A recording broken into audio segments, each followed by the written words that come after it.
Who's going to be talking about the split rock explosion, and he's an expert on it, and I know you'll enjoy the show. Thank you very much.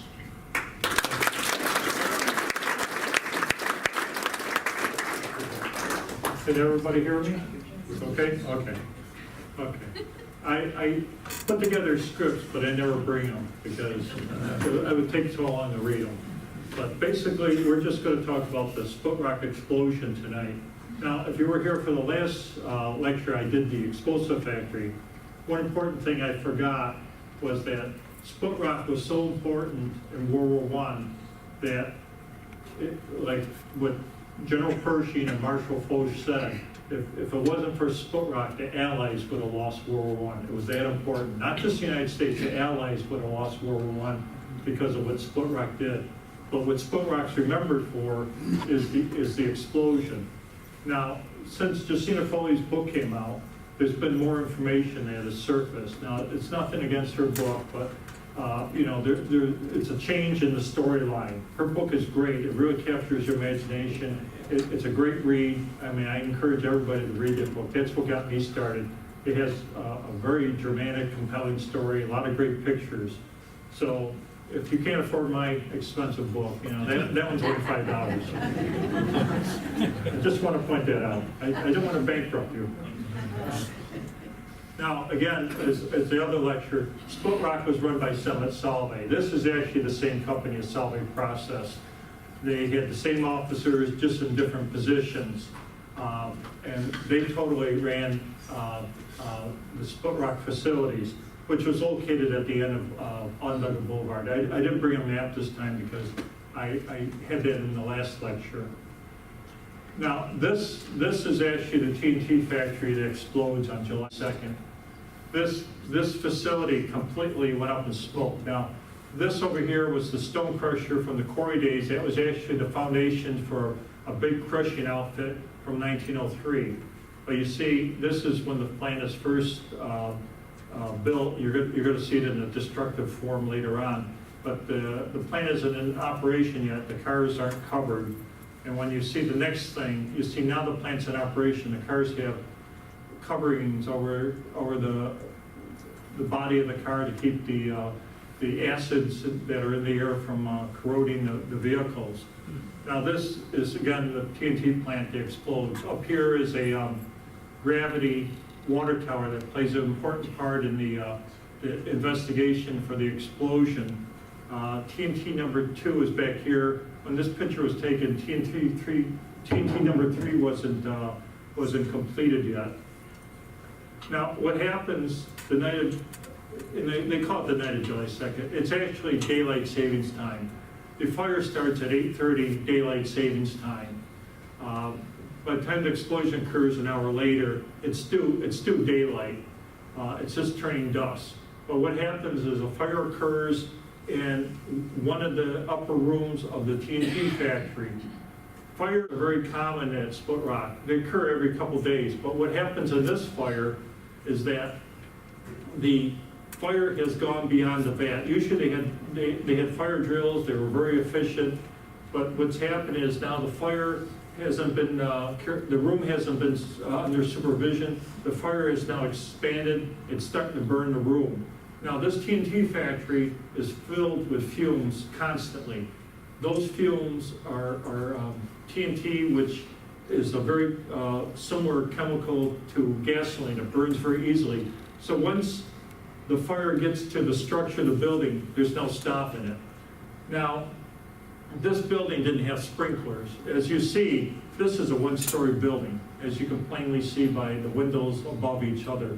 What happens with Split Rock is that the company, being the only explosive company in New York State during World War I, they convinced the state fire marshals that this is really a one-story building. This is not 3 stories, even though they call the floors 1, 2, and 3. This is a one-story building. What happens is the upper floors are catwalks and toe boards. They're not full floors. So they convince the state they don't need to have fire extinguishers, which if it was more than a one-story building would be required by law.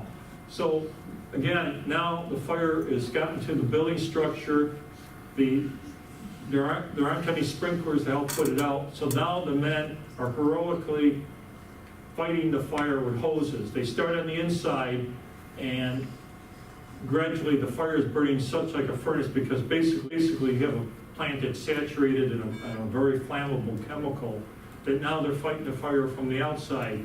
And they continue to fight that until 9:30 when the explosion occurs.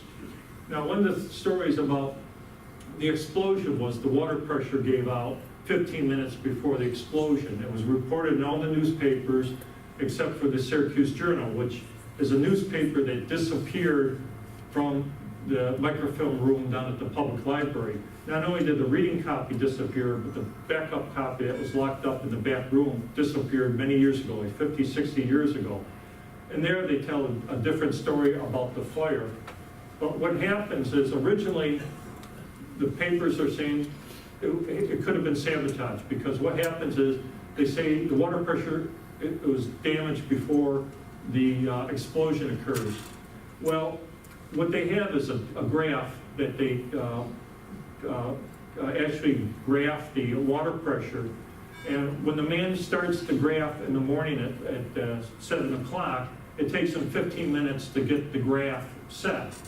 By that time, the graph is now starting at 7 o'clock, but it's 7:15 before he gets it started. So the newspapers grabbed this story and they said, well, he was 15 minutes late.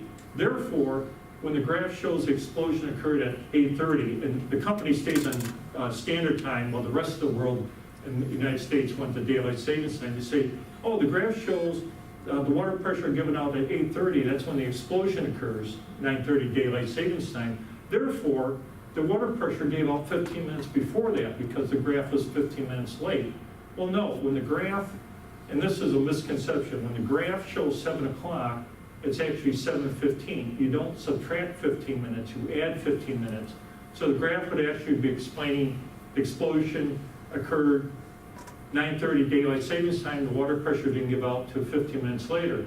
But then the Syracuse Journal reports what's in the testimony after the explosion. They have a hearing, and the man says, it takes me 15 minutes to start it, but I just pushed the dial to 7:15. So when the graph shows the water pressure is given out, that's when it gives out. So the water pressure didn't give out until the explosion occurred. And that's one of the big myths about Split Rock, is that's why people start talking about a sabotage scenario. And there are other stories about possible sabotage being attempted at Split Rock. It's a story that carries through, so it's still a possibility. But what happens, the fire is burning so fiercely. Now, these men are used to just having one hose, they train it on a vat, because there's fires every 2 days. They train it on a vat, they put the fire out, and they go on with their business. Well, now the fire is out of control. It's actually burning down the whole building. Now, this building probably cost them a few $1,000s to build, but it's making millions of dollars of profit each week. So they don't want to lose the building. So they're fighting the fire, and they're very concerned about losing the building, and what they do is they panic. Now, where they had one hydrant with one hose attached, there was actually attachments available for 2 other hoses. So the men are now running to the storage sheds, grabbing brand new hose and attaching it. Well, what happens is now you have 3 hoses where you used to have 1. So what does happen is the nozzle pressure gives down. So the water's not shooting as far as it can. But that is actually a very good story for a lot of men, because once they saw they're losing hose pressure, not their actual water pressure, they're losing hose pressure, the men are told, run for your life. And that's in the company handbook. I actually have one for Split Rock 1917. It says, in case of fire, what you do is, in capital letters, run for your life. That is a possibility. But what happens now is they're telling the men, run for it. So the men leave the area, so not that many are killed. I mean, we're talking about a minimum of 50 men being killed, but there literally could have been a couple hundred killed. So that is actually a good thing that they saw the water pressure was going down. It was useless to fight the fire. Well, when the explosion occurs, basically the fire was almost put out at that time, and there really is just burning embers after that. But what causes the explosion is really the focus, because every chemistry student knows fire cannot cause TNT to explode. Everybody knows that. And the extras that came out that morning, and actually in the evening, the Post-Standard came out with an extra that evening. They said the fire was followed by explosion. What happens later on is people start confusing that. In fact, that extra that came out, I actually think it was the next one, the Herald came out, and it said fire followed by explosion, and somebody penned above it, fire caused the explosion. Well, that never happened. Now, there are different types of explosions. There's like, what they had was more like a fireball. It was so volatile that you see these fires that occur where there's a big, ball of flame comes out, the roof's blowing out. People are actually, killed just by the concussion. Another type of explosion is like the one that occurred in 1916 in TNT number 2. That was a pressure tank explosion, but they said it was a contained explosion. Basically, they mixed more chemical in the vats than the vat could possibly contain. The pressure of the vats expanded, and the pressure actually blew the tank open. So you had an explosion. It was enough to send 5 men to a brick wall and kill them. So that's another type of explosion, and those occur the night of the explosion. And the other type of explosion, which is more familiar to military explosives, is a detonation. TNT is so stable. I mean, the reason they use it in artillery shells is that it can be fired out of a cannon and not explode. What explodes in TNT that's in the artillery shells is a detonator, a fuse. That explodes by concussion or a timed fuse. It's usually like fulminate of mercury. That explodes, which causes the TNT to explode. And as you'll see, that's the kind of explosion that occurred at Split Rock. It was another explosion actually occurred, the explosion everybody talks about. And this just shows some of the confusion about the explosion. They didn't know how many were dead. They go 65 known dead, 50 injured. As you'll find out, and I'll get that to the end, at the end where I talk about the body counts, the official record is 60 killed. But we'll get to that in a bit. But there was so much confusion, but the reason they thought 65 were known dead is after each disaster at Split Rock, they had roll call. So within minutes, they knew how many men were missing. So they had roll call, and they thought 65 were known dead. Well, it gets confusing later on, and I'll get through that. The fire occurs, the TNT plants are here along this edge, and I'll show you the next thing. The fire actually heads northward, and what they're worried about is the fire getting over to this area they call Canada or Dry Canada, or Canada Hill sometimes, which is across the Gulf where the trolley tracks are. The thing is, picric acid, like TNT, will not explode by fire. So the big concern that was in the paper was the fire is going to get over to the storage area in Canada, and then actually there's another area just on the north slopes of Canada Hill called Yellowstone, that if the fire gets there, it's going to cause an explosion and wipe out Syracuse. Well, what really is the problem is it's not the explosives, it's the storage of chloropicrin, a poison gas that they made up at Split Rock. God knows how many tons they made, but they actually started making poison gas up at Split Rock in 1916. Of course, the company immediately in the extras the next morning said, well, we don't make poison gas up there. They just make these statements. Like nobody asked them what they made, but they make these statements, well, we don't make poison gas. Well, if the fire got over to the tanks that contained the poison gas, the heat would have expanded them, causing them to erupt, and then there would have been a huge poison gas cloud released on Syracuse. I mean, of all things, to build a poison gas factory upwind from Syracuse. But those men who were fighting the fire that night, I think they realized how important it was that if they didn't stop the fire from getting across these trolley tracks over into Canada, that they actually could probably wipe out the whole county of Onondaga. So it was very important to them. Those men really went against great odds to fight that fire. Now, most of the men fighting the fire were guards. They were trained as firemen, but other men joined in trying to help. They realized how bad it was. They never had anything that bad. This shows this is a more accurate map. This is in the Syracuse Journal, which only surfaced in the last couple of years. But TNT number 1's here, 2 is up, and then 3. Beside it, there are all these buildings. There's offices, laboratories, and things. Shows Split Rock Road, the company houses. There's acid recovery up here.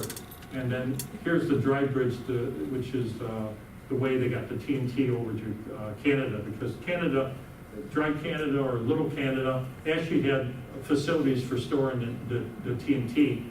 Picric acid, TNT, the Split Rock, in the last lecture I mentioned, they made about 5% of the TNT in the United States.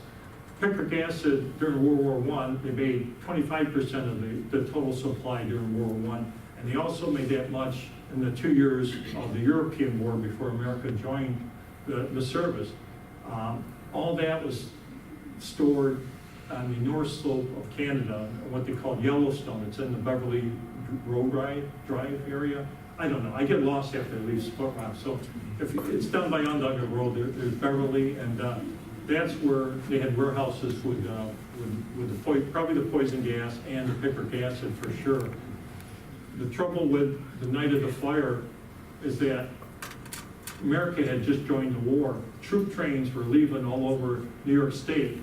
They had a backlog of explosives up at Split Rock.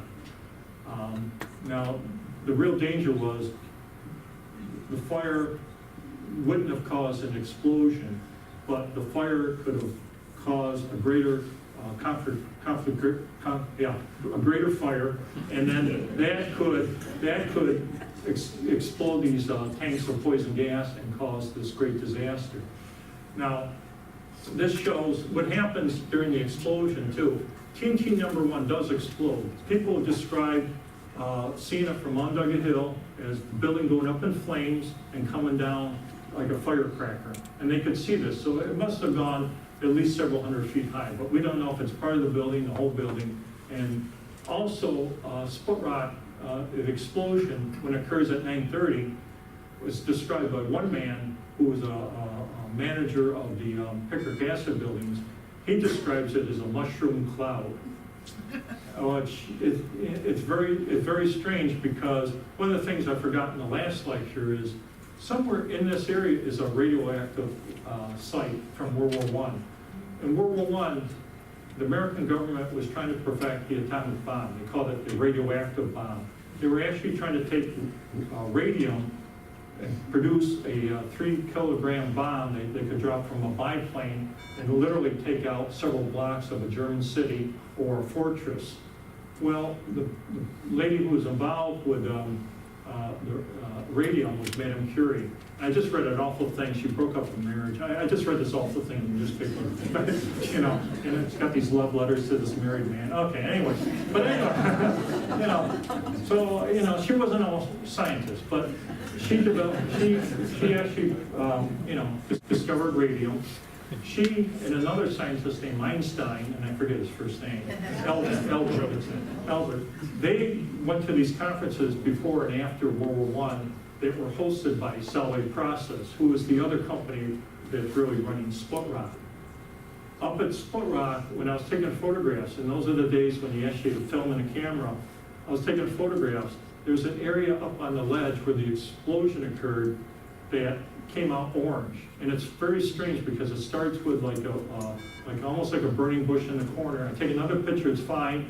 Take a picture of the buildings that were there. They're beautiful, cloudless day, but along the ledge, bright orange. Take another picture, it's fine. Take a picture of the ledge again, all bright orange. And that was indicates that maybe there was radioactive material there. If you remember the old science movies in the 50s, they used to wear a bit of film on them. If it turned color, well, you had a radiation leak. Well, that radiation leak is still there today. It's very minor, but apparently, it's a possibility that Split Rock not only won World War I, was the start of winning World War II. But radium was such a very hard material to extract. Even by 1948, they only extracted six pounds in the whole world. I mean, that's why I think they went to the atomic bomb using plutonium and uranium, because it wasn't gonna be feasible. Plus, I think their main problem was they didn't have a way to detonate it. But it's possible that the night of the explosion, maybe it's a scientific experiment that went wrong. There's a lot of holes about the explosion, but that's one of them. And it's far-fetched, but so was the making of poison gas, and that's been proven. Now, the explosion occurs, it's devastating. This is that same factory that we saw before. I mean, you can't even identify a lot of this stuff. There's two smokestacks. This was actually a whole factory. The other thing about Split Rock is only TNT number 1 exploded. TNT number 2 and 3, which are right beside it, were making an equal amount of TNT, but they didn't explode. So again, fire does not explode TNT. Another picture, this shows the Stone Crusher Foundation. This was a 3-story building up here. It's just total devastation. And you can imagine men that were up on the roof fighting this fire, if this did it to the equipment, what it did to them. Again, by the Stone Crusher, just advanced, they pretty much documented the site. They tried to discover what was happening. Again, another view looking to the west. This is probably some process going on. It's not from the fire. They're probably actually still processing, because even though the TNT factories were destroyed that night, the other factories, the picric acid factories, the ammonia oxidation factories were still in operation. Again, this is looking down from the top. There's the Stone Crusher Foundation. It's just a mass of wreckage. And again, you can see the effect of the blast. This was a vat, and you can see how crumpled it is. Now, right after the explosion, they started a cleanup, and that's what these men are doing. They're going to the debris. They're actually finding bodies and body parts, but their main concern is to process this ammonia oxidation production. They need platinum. They borrow $6 million of platinum from the government. They're really looking for it here. But that's what the company is telling the government. I don't believe that operation was at the TNT plant. I believe it was safe in the next quarry. But they're telling the government they can't find their $6 million in platinum, you know. So, you know, that might just be a ruse, or it actually shows up later. There's no end to the story of what happened to the $6 million of platinum. But we're building a building here. There were all kinds of buildings in here. They're all pretty much destroyed. There's a restaurant in here. There's a laboratory. Again, another view. Here's cars lined up. Here's the main gate. I mean, that used to be a building. I mean, the whole area was just wall-to-wall buildings. Now it's totally destroyed. They're doing a cleanup. And again, they're doing this. And this shows, these are glass slides, or glass negatives, I should say. Now, one of the things that's in the paper, everybody, when there's a disaster, even today, they want a quick answer, like, why does Malaysian airplane disappear? What happened? Well, the first answer was a spark caused the fire. And they're trying to, I guess, show in this photograph that this mixing vat had an overheated gear that caused the fire. Well, the trouble is, and you can't see it very well, but there are holes here. This vat was covered. In fact, Dr. Alice Hamilton, who worked for the U.S. Department of Labor, said how safe Split Rock was. She actually visited plants, without any warning. She would show up, visit them in the spring, the fall, the winter. And she said how safe Split Rock was because all their vats were covered. There was no chance of a fire getting inside the vat. But here they're kind of like maybe, trying to convince us that this is caused by a spark. So they're trying to get to the investigation. This is from the newspaper. These are the principals involved with investigation. The district attorney, Walrath, who becomes mayor of Syracuse later on, the coroner, medical examiner, Crane, the solid waste process lawyer, H. Dwayne Bruce, and these are people, Martin Doyle, chief engineer, and he's a stenographer. And they're just sitting around a table at the morgue. This is actually in the same building as the bodies were taken. This is where the Civic Center is now. So they're sitting around, they're trying to come to the conclusion of what caused the explosion. they said there are actually, Coroner Crane, even though he's the coroner, because it's a disaster, he actually is leading the investigation. There are many investigations going on. City Hall in Syracuse is having one, the fire departments are having them, the Military Intelligence Bureau is having investigations, state fire inspectors. I mean, there's like a dozen different investigations to why this explosion occurred. And this group, the coroner's inquest, which has like 700 pages on the explosion, they're interviewing witnesses, and the thing they want to know is what caused the fire, what caused the explosion, and what caused the men's deaths. Well, as it turns out, they spent all their time trying to figure out what caused the fire, and they never come down to an answer. What will happen is at the end of this inquest, they will say the company should have had sprinklers to put the fire out immediately when it began. They don't mention any legal, parameters to it. It was really a 3-story building, not 1 story. And the other thing that comes to the conclusion is it's not a spark that causes the explosion, it's organic material falling into a vat. Well, you already saw the vats were covered.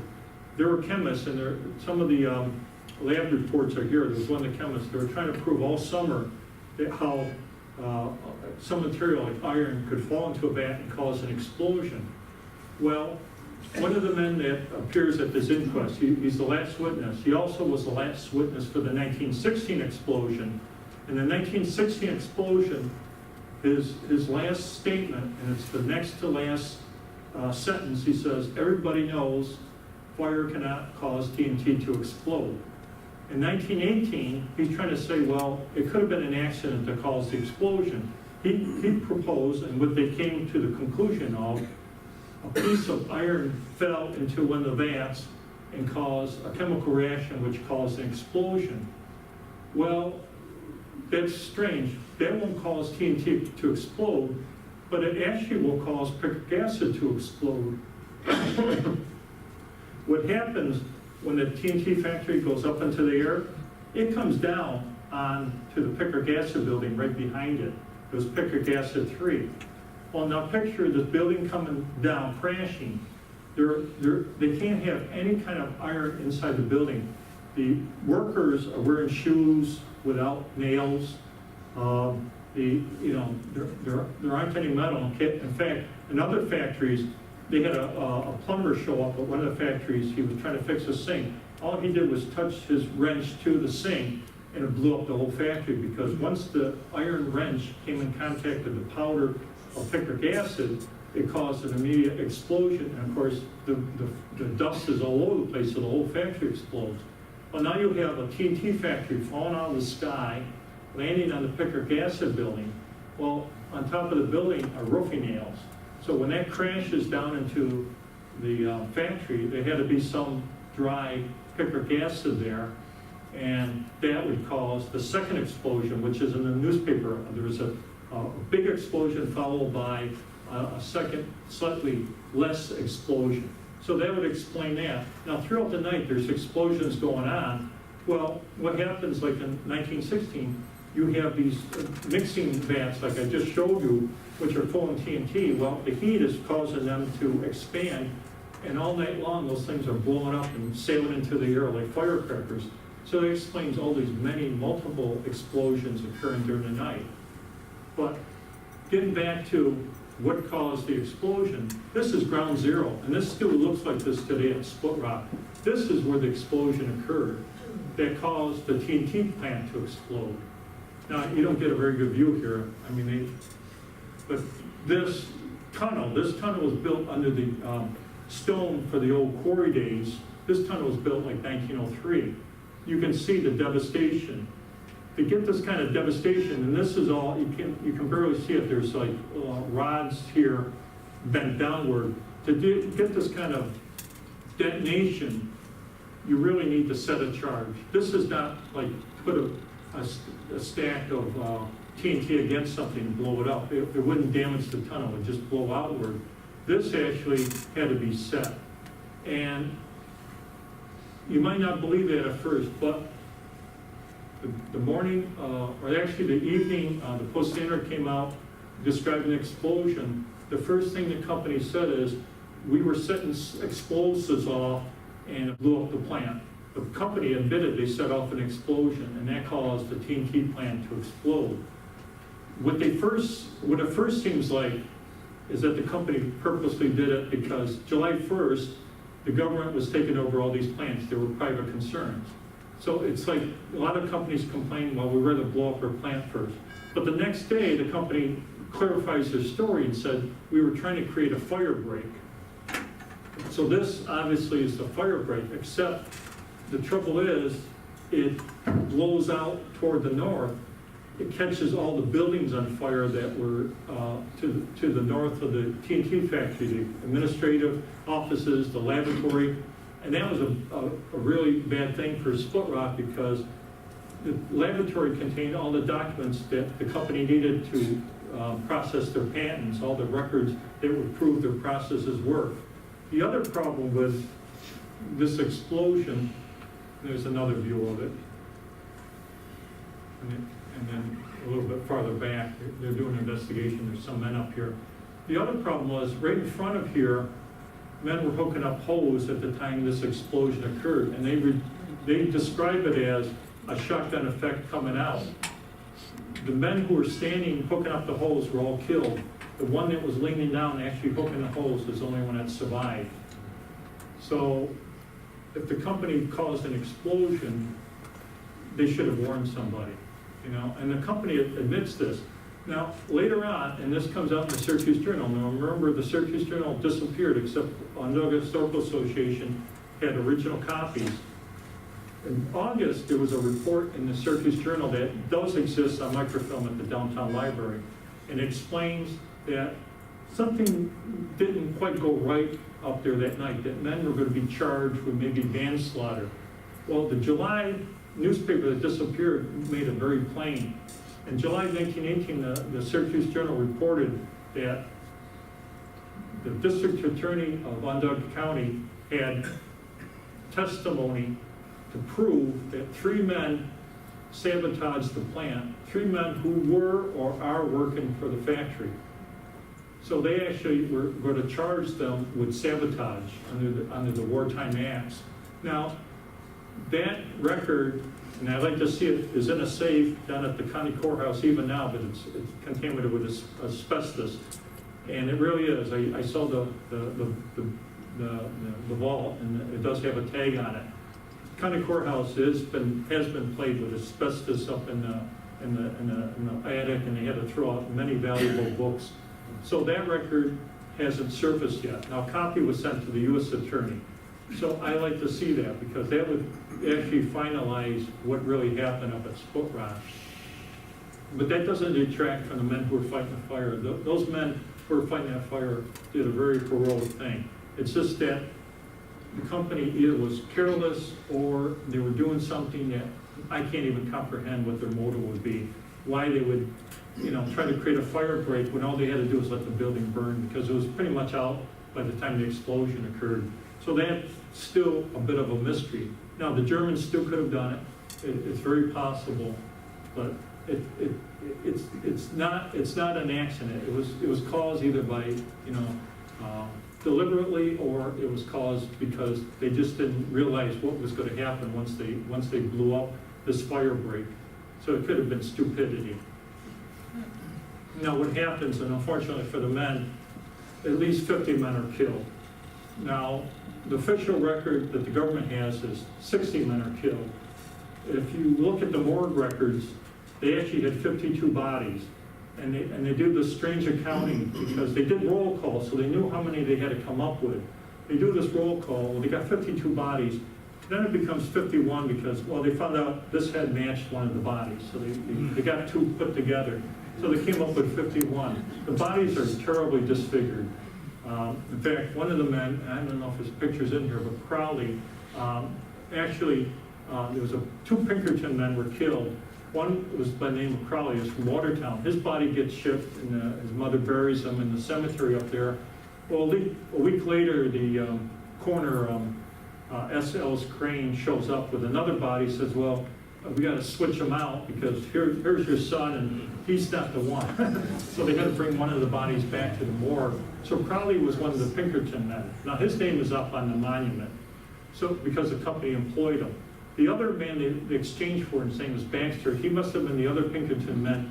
But again, the Pinkerton records don't exist anymore. They gave them over to the National Archives. There's no record of who was killed. So the other man supposedly is Baxter. As far as the people, it became quite a thing to go down to the morgue. And here's people at the morgue, which was again where the Civic Center is now. A lot of these men aren't really looking for relatives. A lot of them are down there to see the bodies. In fact, they interviewed people, they brought their dates down there, you know, because they had nothing else to do. Picture shows cost, I don't know, 15 cents. So they brought them down to the morgue. And to gain entrance, because they realized so many people were coming down to gawk at these pieces of bodies, you actually had to give a name to get into it, which adds to the confusion of how many men are missing. Because some of these men would give a fictitious name, so they put them on the list as missing, or they would give a name of somebody that worked up at Split Rock. Now, there are 3,000 workers up at Split Rock. Pretty much every 3 months, it rotated. A new group showed up because of the hazardous conditions, the fumes. Nobody really wanted to work there. I mean, their skin was turning yellow. I mean, they were suffering. A lot of people who survived the explosion died horrible deaths afterwards. So a lot of the names, so they got the 50 they want because that's who they found. There's at least 100 missing. They're injured in the hospitals that when the reporting ends, we don't know if they died or not. They could have died. There's no account of them. So where the 60 shows up, we don't know. But one of the things that happens is that along the railroad tracks heading down toward Marcellus, more toward Casson Road, on the railroad tracks, they're actually trolley tracks, electric railroad, they find 8 guns, 8 Winchesters. Well, those are supposedly workmen who left their guns there. Well, they would have had to pay for them. Nobody was going to leave a gun there. They had to turn them into the company. So why are there 8 men? Then comes the Syracuse Journal again, which later became a Hearst newspaper. They weren't afraid of anything. And they mentioned in the paper that there were 8 men still up at Split Rock. The coroner says, you know, Crane, I got my 50 and I don't want any more. And they said, well, we've got at least 8 more men up here that are burned to ashes and we got to wait till the vats cool down to get them. Well, the coroner keeps saying, keep them. I don't want them. I got my 50. Well, they end up taking them and putting them in gunny sacks, like a duffel bag, and throwing them on the ledge up at Split Rock. And that's why you still can find body parts today. I always bring them back when I find them. I mean, sometimes I actually bring them home and I have horrible hauntings, and I won't even get into that, but I bring them back. So yes, so there are at least 8 men still up at Split Rock. Plus, the horrible thing is, and there might be relatives here of some of the men, a lot of the men they identified and put in graves. When you read the coroner's reports, the autopsy reports, a lot of them didn't have heads. They're still up there. A lot of them didn't have arms or legs. There's pieces of them. But what happens is they get enough of them identified. There's 15 they still can't identify at the end. And actually, and I added this too, this is a photograph that was in the Salvage Process archives because there are 50 men listed on the monument up at Split Rock. We don't know who the other 10 were. But the thing is, people get confused. 50 men died, and it's a nice total. But at least 1 soldier was killed. And this might be the 1 soldier. I just have this in here as a reminder that it wasn't just the company men that died. The company put up a monument for their workers. They were very, respectful of these men giving up their lives. And there's a big monument in Morningside Cemetery. But one soldier is killed, and they can't find his body. He doesn't show up at the morgue. His friends from Fort Dix are coming. His brother comes down from Bombay, New York, up near Ivansburg, looking for the body.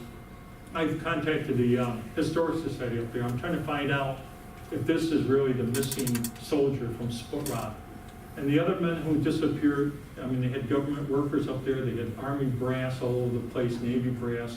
I mean, it was a big concern. So there were all kinds of people there. In fact, working on this ammonia oxidation process to create nitric acid, which is essential to explosives. They had men working from the Bureau of Mines. They had men from different universities up there. For the poison gas, they had men from various arsenals in the United States. So it wasn't just local men. But what happens now, they have 15 men they know by roll call that they don't have. They have no clue who they were. The day before this photograph's taken in Oakwood Cemetery, actually the Morningside section, which is now part of Oakwood, these are 15 coffins that they use.